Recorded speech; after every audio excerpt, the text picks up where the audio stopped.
Aquest divendres a la tarda, la plaça del Mercadal s'inundava de suau.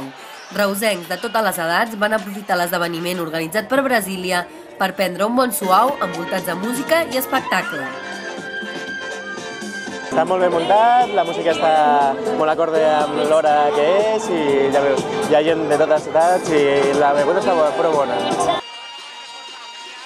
Fem un suau és la campanya que l'empresa reusenca de cafès ha iniciat per recuperar aquesta beguda tradicional tant de casa nostra. Està molt bo, la festa, molt agradable, molta coloreta i per la seva va molt bé. La trobada va ser un èxit i una gran iniciativa que va agradar a tots els assistents. Home, cada dia, i a més és gratis cada dia.